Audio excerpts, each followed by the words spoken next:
રામ રામ સીતારામ, જય શ્રી કૃષ્ણ, જય માતાજી, જય ગોપાલજી, ઠાકરજણી, જય જલારામજી, જિનેન્દ્ર, જય સ્વામિનારાયણ, મહાદેવ હર હર હર મહાદેવ. કેમ છો? મોજમાં? તો વાંધો નહીં, મારા બાપલી મોજમાં જ રહેવાનું. ગુડ મોર્નિંગ, જય શ્રી કૃષ્ણ. જય શ્રી કૃષ્ણ. ના હવારના નાસ્તામાં છે આજે તળેલી રોટલી. કારણ કે એકની એક વસ્તુ ખાઈને હવે છે ને કંટાળો આવી ગયો, ચા અને રોટલી ને પાપડ. તો આજે કીધું કંઈક નવીન કરીએ, ટ્વિસ્ટ કરીએ. તો તળેલી રોટલી છે નાસ્તામાં. તો આવી રીતના કોણ કોણ લોકો ખાય છે સવારે નાસ્તામાં તળેલી રોટલી, એ તમારે કમેન્ટ કરીને જણાવવાનું છે. બાકી તો ગરમીની શરૂઆત થઈ જ ગઈ છે. હવે વાત જાઓ જો, રાત્રે એટલે મોડે સુધી ઠંડુ નથી થતું. હવે અમે અમારે જુનાગઢમાં તો ગિરનાર નથી, ગિરનારના પથરા હાવ ઠરે ત્યારે મેળ પડે. કારણ કે આખો દિવસ તડકાના તૈપા હોય ને એની હીટ એવી આવે છે કે એની વાત જવા દો. અને તમારા ગામમાં કેવી ગરમીઓ પડે છે એ પણ તમારે કમેન્ટ બોક્સમાં કમેન્ટ કરીને જણાવવાનું છે. બાકી વાલી જઈ છે નાવા ધોવાના ફ્રેશ થવા માટે, એ આવે એટલે એમની સાથે આપણે મુલાકાત કરીએ અને એમની તબિયતના હાલચાલ પણ પૂછીએ. તો વાલી ગુડ મોર્નિંગ, જય શ્રી કૃષ્ણ. ગુડ મોર્નિંગ ને જય શ્રી કૃષ્ણ. સારું ને? બસ સારું. શું કે ગરમી તમારા ગામમાં? ફૂલ ફૂલ. હો જો પંખો કરવો પડે હવે તો. યસ. અત્યારે હવે ધીમો ધીમો કર્યો હે, કારણ કે આમાં પછી ઘરરાટી બોલે છે પાછો. પંખો ને એસી બે કરવું પડે છે. ત્યારે મેળ પડે, બાકી તો મેળ નથી પડતો. યસ. હું યાદ. પાણી પૂરી દો ને ભૂખાપટની દવા આપી દેજો. ઓકે ચાલો. ચા પાણી નાસ્તો ને બધું થઈ ગયું છે.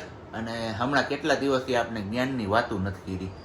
આમ જોઈએ તો જ્ઞાન બાટીએ તો અમુક લોકો છે કે જેને ઈર્ષા થાય છે અને મોટી મોટી આમ કમેન્ટો કરી દે છે. છતાં પણ કીધું ચલો, એ લોકોનું કામ એ કરે છે તો આપણે આપણું કામ શું કામ ન કરવું જોઈએ. એ લોકો એની રીતે મસ્ત રહીએ એવી રીતના બોલીને, તો આપણે જ્ઞાન બાટીને મસ્ત રહીએ. પણ આજનું જ્ઞાન છે ને થોડુંક આમ કહીને તો સમજવા જેવું અને બધાએ વિચારવા જેવું પણ છે. કારણ કે મારા હાથમાં અત્યારે મોબાઈલ છે જ, જ્ઞાન એટલું બધું મસ્ત છે ને કે મેં કીધું ચલો આજે હું તમને છે ને વાંચીને જ સંભળાવી છે જ્ઞાનની વાત આખી. તો સાંભળજો ધ્યાનથી. એવું વસ્તુ છે કે આજે એટલે કે આજના દિવસે હું દરેક પુરુષને એક વસ્તુ પૂછવા માંગુ છું, એક વાત પૂછવા માંગુ છું. ખાલી શાંતિથી વિચારજો તમે બધા લોકો. જો તમારે સાસરે થોડા દિવસો રહેવા જવું પડે તો તમને કેટલી વસ્તુમાં કેટલી વાર વાંધો પડે. સાંભળજો, જો તમારે સાસરે રહેવા જવું પડે તો તમને કેટલી વસ્તુમાં કેટલી વાર વાંધો પડે. અને કે પછી કેટલીક વાર કોઈકને બોલવાથી ખોટું લાગે અને એ પણ જમાઈની જેમ સાચવવા છતાં પણ કેટલી વસ્તુમાં કેટલો વાંધો પડે અને કોઈકને બોલવાથી ખોટું પણ લાગી જાય. સાસરામાં ગયા હોય એટલે જમાઈની જેમ જ સાચવતા હોય, જમાઈની જેમ સાચવવા છતાં પણ તો પછી એક સ્ત્રી જે આપણી અર્ધાંગીની છે, જે આપણી પત્ની છે, પોતાનું ઘર છોડીને 24 કલાક તમારા ઘરમાં એટલે કે આપણા બધાના ઘરમાં રહે છે. તો ક્યારેક મન મોટાવ કે પછી બોલાચાલી સ્વાભાવિક નથી? વિચારજો તમે આ વાત. કારણ કે વાત બહુ આમ કહીએ ને તો નાની છે, પણ ઘણું બધું કહી જાય છે આટલી વાતમાં. જો હું સાચો હોઉં ને તો તમારે નીચે કમેન્ટ બોક્સમાં કમેન્ટ કરીને જણાવવાનું છે, ભૂલતા નહીં. અને હા, આ જે મેં વાત કીધી ને એમાં મોસ્ટ ઓફ લેડીઝ બધા તો એગ્રી હશે, પણ મારે લેડીઝ પાસેથી જવાબ નથી જોઈતો આમનો. જે બધા લોકો પરણેલા છે અને જે લોકો આ સમયમાંથી પસાર થયા છે ને એવા જેન્ટ્સ એ નીચે કમેન્ટ કરવાનું ના ભૂલતા. તો જ સાચી હકીકત શું છે ને એ ખબર હશે નહીં. શું કેવું જ વાલી? એકદમ સાચું છે. સાચું ને? જેન્ટ્સ લોકોને એમનો અહમ જલ્દી ખવાઈ જતો હોય છે, કે જલ્દી એમના અહમને ઠેસ પહોંચતી હોય છે કે મને આમનાથી આ પ્રોબ્લેમ થયો કે આમનાથી આ પ્રોબ્લેમ થયો. અને લેડીઝ તો હંમેશા ઇગ્નોર કરતી આવે છે કે જવા દે છે કે કંઈ વાંધો નહીં, છોડી દો. અને આજના સમયની આપણે કહીએ તો કડવી વાસ્તવિકતા પણ છે કે જરાક પણ કાંઈ પણ પ્રોબ્લેમ આવે, કોઈ પણ દીકરી હોય તો કાંઈ પણ પ્રોબ્લેમ. મેં મસ્ત મજાનો કાલે એક કોમેન્ટ કરી હતી ને, મેં ભાઈને જવાબ આપ્યો હતો કે આ કળિયુગ છે. તો હંમેશા એવું ન માનવું જોઈએ કે આવનારી દીકરી કે આવનારી વહુનો જ વાંક હોય. કોઈ બી હોય, XY છે, હું હોય કે મારી જગ્યાએ બીજી કોઈ પણ દીકરીઓ હોય. કોઈ પણ દીકરી એવું વિચારીને કોઈ દિવસ સાસરે નથી આવતી કે હું મારા સાસુ સસરાને નહીં સાચવું કે એમની સાથે નહીં રહું, કે મારા મા બાપ અલગ છે કે મારા સાસુ સસરા અલગ છે. એ બે વચ્ચે કોઈ દિવસ ભેદભાવ નથી કરતી. પણ એમને ઘરનું વાતાવરણ એવું બનાવી દઉં ને એ લોકો કે ઓટોમેટિક દીકરી પોતાનાથી અલગ થતી જાય છે અને દૂર થતી જાય છે. એ તો અહીંયા બધાને પોતાના કરવા માટે આવી હોય છે, પણ સમય જ એવો છે ને કે એ સ્વીકારવા તૈયાર નથી. એક મસ્ત મજાની મેં વાંચી હતી પોસ્ટ કે તમારા ઘરમાં 25 વર્ષની કે 28 વર્ષની દીકરી હોય અને 25 વર્ષની કે 28 વર્ષની દીકરાની વહુ હોય, આ બંને વચ્ચે તમારીમાં એટલો ભેદભાવ ન હોવો જોઈએ. કોઈ પણ મહેમાન આવે અને એમને ચા કે કોફી કંઈ પણ બનાવીને આપી અને વહી જાય અને મહેમાની ચા પાણી પીવે ત્યાં સુધીમાં જો એ પારખી ન શકે કે કોણ તમારી દીકરી છે અને કોણ તમારા દીકરાની વહુ છે, તો તમારું જીવન ધન્ય છે, કે તો તમે સાચા છો કે તમે દીકરી અને વહુ વચ્ચે ભેદભાવ નથી કર્યો. પણ આ સમય એવો નથી કે એવું થઈ શકે, કેમ કે પોતાનું હોય એમાં એ ભેદભાવ કરે ને કરે. એ સમય એવો છે. તો કઈ વાંધો નહીં, એ તો દરેક ઘરનો પ્રશ્ન છે, દરેક ઘરમાં થતો આવે છે, કે બહાર આવે છે કે નથી આવતું.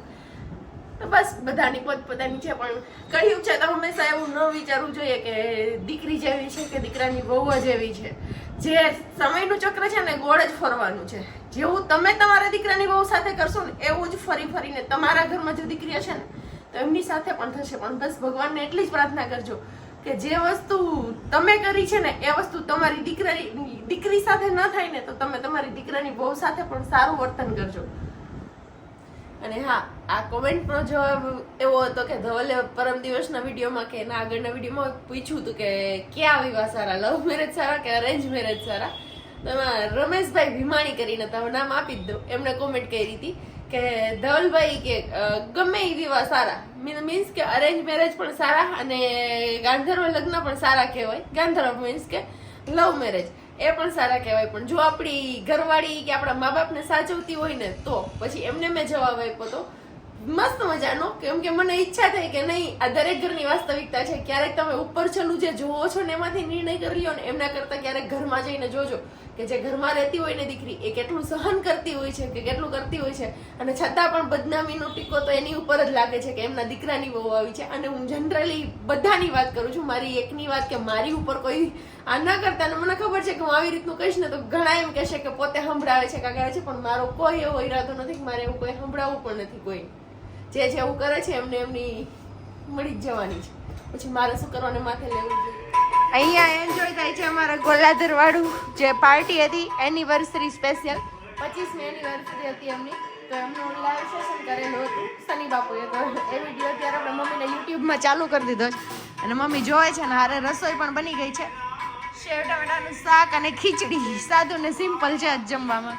તો ચલો આવી જાઓ બપોરા કરવા માટે. અને બાકી બધા આ અમારે અત્યારે ટીવીમાં મમ્મીને એન્જોય થાય છે. શું છે રીત બતાવો ને મને, પ્રીત કરવી છે મારે પ્રીત. રાધા રાણી પૂછે છે મીરાજીને, એવું કંઈક ભજન છે મસ્ત મજાનું, સાંભળતા જઈએ ને ખાતા જઈએ. ચલો વાગી ગયા છે 4:10 અને મમ્મીએ મૂકી દીધી છે ચા. થઈ જ કઈ મમ્મી હુતા નહોતા, કેમ કે બપોર વિચાર ગોલાધરનું આવતું હતું, મમ્મીને જોવું હતું.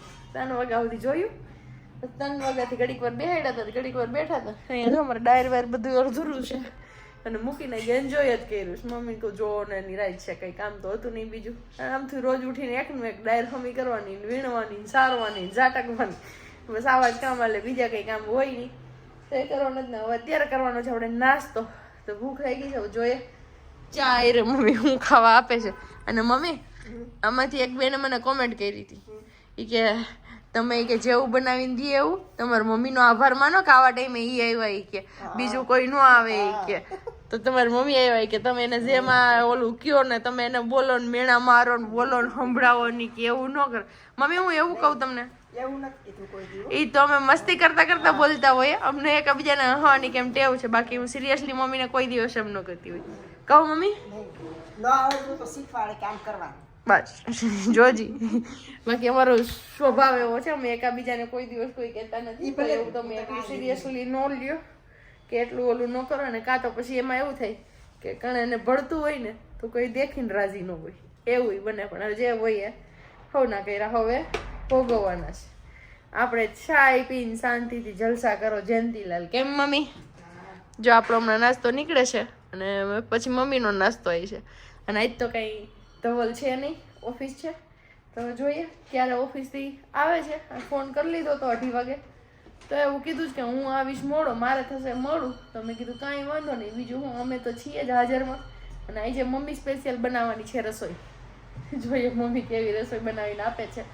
જોકે મમ્મી જનરલી બનાવતા, પણ જ્યારથી હું બનાવતા શીખી ગઈ ને ત્યારથી મમ્મીએ છોડી દીધું હતું રસોડું, એટલે મમ્મીને થોડીક તકલીફ થઈ જાય બનાવવામાં. કેમ મમ્મી? હવે પછી પાછું માથે આવે અને પછી એમ કે ધવલ ચાગલા છે, ધવલને વળી કેવું ભાવે કેવું ન ભાવે, એટલે મારે કેમ કરવું, એટલે મમ્મી બીતા બીતા બનાવી દે. બાકી બધું આવડે મમ્મીને બધું. આપણે કરી લઈએ. હવે નાસ્તો તમારે કોઈ નાસ્તા પાણી કરવા હોય તો આવી જાઓ. હા, અને હું હતી તો એને વહુ આવી ગઈ હતી, તો વહુ કરે એટલે કે મમ્મીને આવતું નહીં એટલું, પણ હવે પાછું માથે આવ્યું છે. શીખી જાય થોડાક ટાઈમમાં મમ્મી બધું પાછું ફરીથી. કે મમ્મી એના જોગું.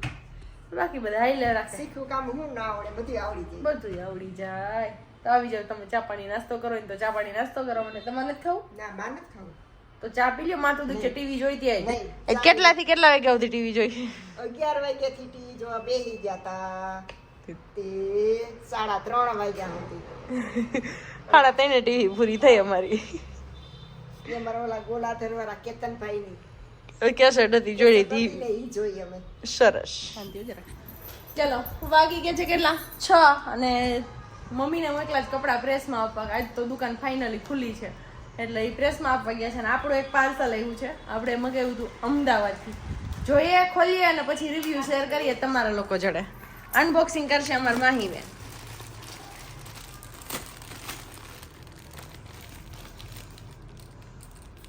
મગાવી હતી આપણે ઓનલાઈન મગાવી હતી કુર્તી અમદાવાદથી.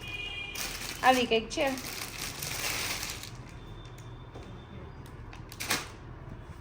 મટીરિયલ વાઇઝ તો મને હાથમાં આવે બસ ખબર પડે. કોટન વાળું તો નથી, કંઈક અલગ જ છે. જોઈએ, સવારે ટ્રાય કરીએ તો ખબર પહેરી. અત્યારે તો કંઈ કરશું નહીં. આવી રીતનું હે. સાઈઝ પહેલા જોઈ જાઓ, થઈ જાય કેમ થાય. થઈ જાય વધશે તો હું પતલી છું ભાઈ, જાડી નથી. ચલો, એક બાજુ ભોળાનાથની આરતી થાય છે અને બીજી બાજુ મમ્મી વળગી ગયા છે રસોઈમાં. મમ્મી આજના મેનુમાં શું છે જમવાનું? આજે છે ને મેં તો બનાવ્યું છે ભેળ. ભેળ હઉ, આવડી ગઈ? કાંઈ વાંધો ચેવડો બનાવ્યો ને હા. પછી આજે ભેળ બનાવી નાખી. આ ચટણી શેની બનાવી તમે? ચટણી બનાવી છે ઓલા પાવડર ઓલો નો નીકળે કયો? બટેટાનો, હા, એની બટેટાના પાવડરની બનાવી. બટેટાના પાવડરની બનાવી. તો તમને આવડી ગઈ બટેકાના પાવડરની ચટણી પણ? હા, હું નાખ્યું? માલો ફટાફટ રેસીપી આપી દો. જો ગરમ પાણી મૂકવાનું, હા એમાં ડોઈ નાખવાનું પાવડર ચમચી, હા. પછી એમાં બધું મરી મસાલો નાખી દેવાનો. મરી મસાલો મીન્સ કે ચટણી, ધાણા, જીરું, ગરમ મસાલો અને નમક ને ખાંડ. હા, અને પછી લીંબુ નીચવાનું. ઉતરી ગયા પછી કે પેલા નીચે દેવાનું? ઉતરી ગયા પછી. ઉતરી ગયા પછી. Okay done. મારી જ રેસીપી છે પણ આજ મમ્મી આગળ મમ્મીની પાસે બનાવડાવી હતી તો મમ્મીને યાદ રહી ગઈ એટલે મમ્મીની રેસીપી છે ચટણી. તો બની ગઈ છે આપણી તપકીરના લોટની ચટણી, મીન્સ કે બટેટાના પાવડર વાળી. કેમ મમ્મી? મસ્ત મજાની. હવે આજે છે ભેળ. આવી જાઓ બધા જમવા માટે કે નહીં? હા, ઓ બધા જમવાનો. હાલો બધા ભેળ ખાવા આવો આજ તો અમારી ઘરે. શું શું કાપ્યું છે? બટેકા બાફા, ચણા બાફા, હા, બીજું બટાકાની ચણા બાફા, ડુંગળી સુધારી, ડુંગળી સુધારી અને બીજું બીજું ટમેટા. ટામેટા. Okay done. હવે ધવલ આવે એટલી રાહ છે. આવે પછી બેસી જઈએ જમવા. આરતી થઈ જાય ને પછી જમવાનું. તો હજી તો ધવલ નહીં આવે ને, 8 વાગ્યા પછી આવશે ધવલ. ત્યાં તો આરતી થઈ જાય. આરતી થઈ જાય. ભેળ ખાવા મમ્મીની કીધું હતું ને, મમ્મીએ ભેળ બનાવીશ. આવી કંઈક બનાવીશ મમ્મીએ ભેળ. હવે ખબર નહીં, ખાઈ પછી ખબર પડે કેવી લાગે. જોકે હારી જાય છે ટેસ્ટ વાઇઝ. માહી બેન આવ્યા ટેસ્ટ કરવા. માહી બેન કે સાચો રિવ્યુ તો આપણે નહીં કહીએ. અને માહી બેન કદાચ કે બોલશે કે બાએ બનાવી નથી, નકર તો કે માહી બેન મળશે કાઢતા જરા ખાતા છે. બધાય જમી લીધું. મારા એક બેન જ જમવામાં છેલ્લે છે, કેમ કે એ ખાવામાં થોડાક ઠંડા છે. જેમ સ્વભાવના શાંત છે ને એમ ખાવામાં થોડાક ટાઢા છે. મમ્મી પાછા વળગી ગયા છે ડુંગળી કટિંગમાં, કેમ કે 1 ગાંઠિયા જેટલી ડુંગળી ઘટી હતી. ધવલ હજી બાકી છે જમવામાં એટલા માટે. કેમ મમ્મી? તો શું કહો માહી બેન? કેવી કે આવડી? બાને ભેળ બનાવતા આવડે કે નથી આવડતા? આવડે છે તો વાંધો નહીં. ભાઈ કે નો ભાઈ? ભાઈ હાલો. હા ભાઈ, હા હિલી તમારી ભેળ. હો હાઈલી તો વાંધો નહીં. તો દહીં વડા બનાવી દે. હો દહીં વડા તો હવે તું શીખવાડી એમ કરતી જાય. માહીએ કીધું, મેં નથી કીધું. માહી કે બાએ ભેળ મસ્ત બનાવી ને તો દહીં વડા મસ્ત બનાવી છે. બા ઈ બોલી આવડે ને? ચલો એટલું વધ્યું છે. તમારે કોઈ જમવું હોય તો આવી જાવ. બાકી બધા જ ડુંગળી કટિંગ ચાલુ છે. કા મમ્મી? કરો કલ્યાણ. પતિદેવ આવ્યા છે થાકીને. થાકી ગયા? આ જોઈને થાક ઉડી જાય એવું છે. સોના સોના ને ચાંદી ચાંદી છે ને રોજ જલસા જ છે. તમે તમારે જલસા કરો ની. આપણે ભેળ બનાવી ને બાજુમાં દીદીએ પાણીપુરી બનાવી, દીદીની ત્યાંથી એવી પાણીપુરી. જલસા કરે છે મારો બાપલિયો ખાઈ પીને. કાંઈ ઘટે જ નહીં એને. ઘટે કાંઈ એલા? જિંદગી ઘટે હવે. જિંદગી ઘટે ના? જિંદગી નથી ઘટતી. ઘણું લાંબુ આયુષ્ય છે. પેડ ફટાફટ ટેસ્ટ કરો ને પછી રિવ્યુ આપો. માહી બેને બનાવ્યું છે પાણી. હા હે હે અલા કોઈ કહેતાય નથી મને. જોઈ લો આ ફાઇનલી એની ભેળ થઈ ગઈ છે રેડી. એક ડીશ ભરી પાણીપુરીની અને એક ડીશ કરી છે ભેળની. ખાઈ પીને હમણાં ટીહા ટીહા. કાં ધવલ? ટીહા ટીહા. હું કે કેવો ટેસ્ટ છે ભેળનો? આ ભગે ઈ ઘોડું થઈ ગયું એમ. ઈ અમારા દર્દી લોકો માટે હતું. એક દર્દી અહીંયા બેઠું, બીજું દર્દી અહીંયા બેઠું, મમ્મી અને એક હું ત્રીજી વધારાની. અમારા 3 માટે જ ઈ પાણી હતું. બાકી આ અને અમારી બેન કહેશ કે કોઈ રાહ ન જોઈ. કોણ રાહ જોઈ? તો તું બેઠી હોત તો રાહ જોઈ. તું મારે પેલા બે ગઈ હતી ખાવા. હું શું કરું બે? મને તો ભૂખ લાગી મારે બેહવું પડતું હતું. કેમ કરવું? વાંધો નથી ને કઈ? તો વાંધો નહીં. અસલ બજારમાં મળે એવી છે ને? તો આ પછી મમ્મીએ બનાવી. કાંઈ ન ઘટે ભાઈ. હાલો આવી જાવ. જેને કોઈને વ્યારા કરવા હોય ધવલ ભેગા.